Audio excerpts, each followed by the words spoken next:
Pada tugas UTS ini kami mencoba membahas kebijakan dan imbauan pemerintah terkait penularan wabah ini.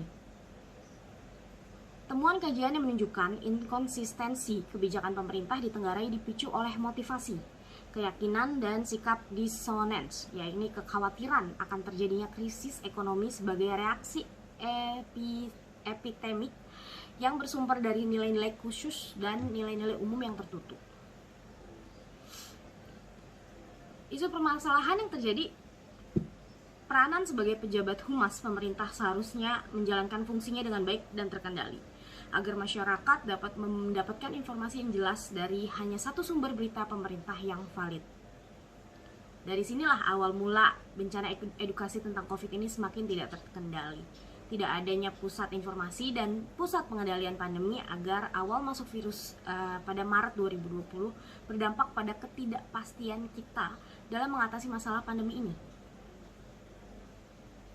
Terlalu remehnya sikap pemerintah pada virus ini jugalah mengakibatkan kita masuk dalam pusara badai pandemi yang semakin lama dan seiring berjalannya waktu semakin banyak korban yang berjatuhan.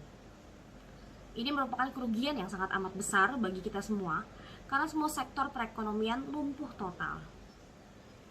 Sebagai pejabat publik dan bagian dari humas, sudah sepatutnya kita memberikan informasi yang valid agar tidak ada kerugian semakin besar menjaga stabilitas negara. Pemerintah juga telat dalam menutup gerbang utama kita dari luar negeri gitu, khususnya pada bandar udara di seluruh Indonesia. Hal ini mengakibatkan kita semua mengalami 2 kali gelombang darurat menghadapi virus corona, khususnya pada varian Delta ya. Varian virus ini membuat negara kita semakin banyak kehilangan nyawa dan semakin lama bangkit dari masa pandemi ini.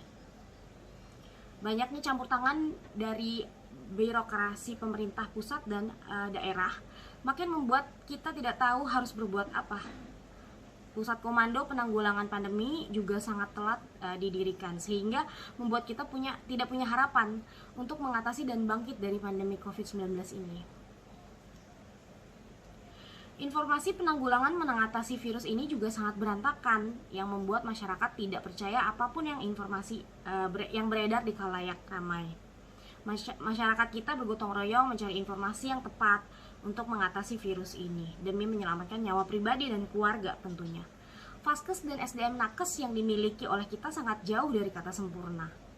Apalagi di daerah-daerah yang sangat jauh dari pusat kota yang semakin banyak memakan korban karena tidak memiliki sumber daya nakes dan vaskes yang lengkap.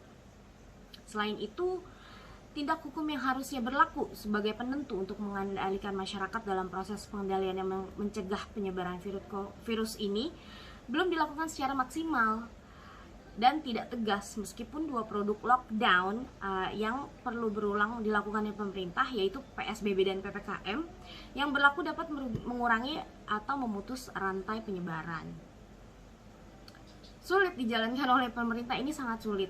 Hal ini juga menyebabkan kesenjangan sosial yang sangat terlihat. Hukum yang berlaku di Indonesia masih terlalu lemah, karena dari kasus yang bisa kita lihat belum lama ini mengaitkan salah satu tokoh public figure yang melanggar begitu banyak protokol kesehatan dengan cara yang tidak layak untuk dicontoh, seperti yang dilakukan oleh Rahel Fenya. Beliau kabur dari isolasi mandiri saat pulang dari Amerika Serikat. Yang seperti itu masih banyak terjadi. Sepertinya tidak hanya Rahel Fenya yang seperti itu, banyak oknum-oknum lain yang seperti itu mungkin, tapi tidak terlihat, tapi tidak ketahuan publik gitu. Yang seperti ini nih yang sangat sulit untuk diredam karena negara kita masih sangat sense of belongingnya kecil gitu. Jadi mereka tidak tahu bahwa dampak apa yang terjadi bila mereka melakukan itu. Hal ini kan terjadi semata-mata hanya karena uang, karena ada oknum yang mungkin dibayar oleh Rahel Fenya untuk lolos dari karantina. Sementara oknum tersebut tidak tahu apakah si Rahel Fenya ini membawa virus atau tidak, seperti itu ya. Lalu dari kasus ini juga menunjukkan bahwa sistem hukum dan keamanan sangat tidak profesional dan terkesan dapat dibeli, gitu kan. Jadi ya apalagi dengan artis-artis atau pejabat yang mungkin punya uang lebih gitu. Jadi dengan gampangnya mereka bayar saja lalu mereka lolos seperti itu. Oke, lalu pembahasan yang berikutnya adalah kita bisa mencontoh ke Selandia Baru dalam mengatasi virus corona. Karena mereka melakukan pembatasan aktivitas sejak dini telah dilakukan oleh Selandia Baru. Negara dengan populasi 5 juta penduduk ini dikatakan berhasil karena mampu menekan angka kematian sejak awal virus corona menyebar. Seharusnya kita Indonesia dengan populasi penduduk yang lebih banyak dari itu harusnya lebih cepat tanggap untuk persebaran virus ini gitu. Lalu apa aja sih yang dilakukan oleh pemerintah Selandia Baru dalam menangani virus corona? Yang pertama adalah pembatasan aktivitas sejak dini, dan kedua sistem peringatan dalam 4 tahap, yaitu level 1 persiapan, level 2 pengurangan, level 3 pembatasan, level 4 lockdown. Melarang perjalanan internasional, komunikasi yang efektif, pelacakan dan kepatuhan publik. Selandia Baru memberi pesan kepada negaranya untuk bersatu. Contohnya, komunikasi yang efektif yang dilakukan oleh Ardern, Perdana Menteri Selandia Baru, bahwa beliau berulang kali menyebut 5 juta tim kami dalam bentuk pujian atas kerja keras 5 juta warga Selandia Baru. Sangat luar biasa. Terus kesimpulannya bagaimana? Dari pembahasan yang udah kita bahas di atas, kita dapat simpulkan bahwa kita dapat mengetahui peran dan kebijakan pemerintah dalam perekonomian pada masa pandemi ini.